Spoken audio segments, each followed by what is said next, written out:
దాచేస్తే కొన్ని నిజాలు దాగవు. ఎప్పుడైనా బయటకు వస్తాయి.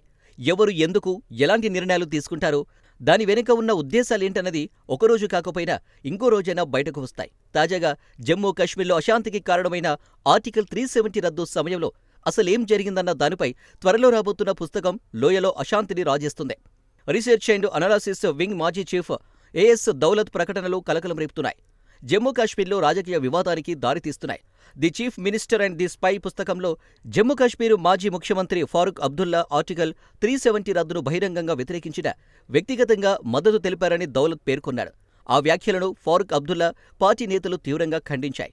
ఏప్రిల్ 18న విడుదల కానున్న తన పుస్తకం ఓ చీప్ ట్రిక్ అంటూ తేల్చిపారేశాడు. రాజ్యాంగంలోని ఆర్టికల్ 370 జమ్మూ కాశ్మీర్ రాష్ట్రానికి ప్రత్యేక హోదాను ఇచ్చింది. జమ్మూ కాశ్మీర్ ప్రస్తుత ముఖ్యమంత్రి ఫారూక్ అబ్దుల్లా కుమారుడు ఒమర్ అబ్దుల్లా. ఇదంతా ఆఫ్ ద రికార్డ్ జరిగితే రియాలిటీలో మాత్రం అబ్దుల్లాలు తాము ఆర్టికల్ 370 పునరుద్ధరణ కావాలని, జమ్మూ కాశ్మీర్కు రాష్ట్ర హోదా ఇవ్వాలని కోరుతూ గుప్కార్ కూటమి ఏర్పాటు చేయడం విశేషం. 370 ఆర్టికల్ పునరుద్ధరించడం కోసమే ఫారూక్ అబ్దుల్లా జమ్మూ కాశ్మీర్లోని అన్ని ప్రతిపక్ష పార్టీలతో చేతులు కలిపినట్టు మనం అందరం చూశాం. రాజకీయ ప్రత్యర్థి Mehbooba Mufti peoples democratic party PDP కూడా ఉండడం విశేషం. రాజకీయంగా దెబ్బ కొట్టాలంటే ఎలా వ్యవహరించాలో అబ్దుల్లా నిదర్శనం అనుకోవాలి. ఆర్టికల్ 370 రద్దును కొన్ని రోజుల ముందు అబ్దుల్లా తండ్రి, కొడుకు న్యూఢిల్లీలో ప్రధానమంత్రి నరేంద్ర మోడీని కలిశారు.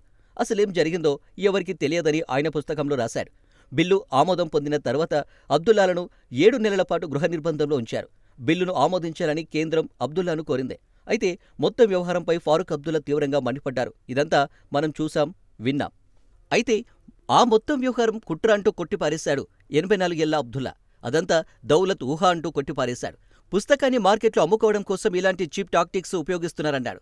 ఆగస్టు 5, 2019న ఆర్టికల్ 370 రద్దు తర్వాత తనను, తన కుమారుడిని నెలలుగా అరెస్టు చేసిన విషయాన్ని అబ్దుల్లా గుర్తు చేశాడు. ప్రత్యేక హోదా రద్దుకు వ్యతిరేకంగా మా వైఖరి అందరికీ తెలిసినందున మమ్మల్ని అదుపులోకి తీసుకున్నారని ఆయన చెప్పుకొచ్చారు. అందుకే తాను గుప్కార్ కూటమిని నిర్మించిన విషయాన్ని మరవద్దన్నాడు.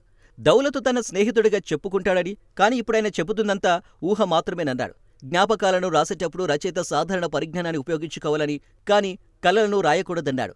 అసలు 2018లో అసెంబ్లీ లేని విషయాన్ని గుర్తుంచుకోవాలన్నాడు. అసెంబ్లీ కూడా సమావేశమై ఉంటే అలాంటి తీర్మానాన్ని ఆమోదించాలని తాను ఎప్పుడు ఆలోచించేవాడినని గుర్తు చేశాడు. కానీ అబ్దుల్లా వ్యాఖ్యలు నిజం కాదన్నాడు ఏఎస్ దౌలత్. మాజీ సీఎం వ్యాఖ్యలను ట్రాష్ అని కొట్టిపారేశాడు.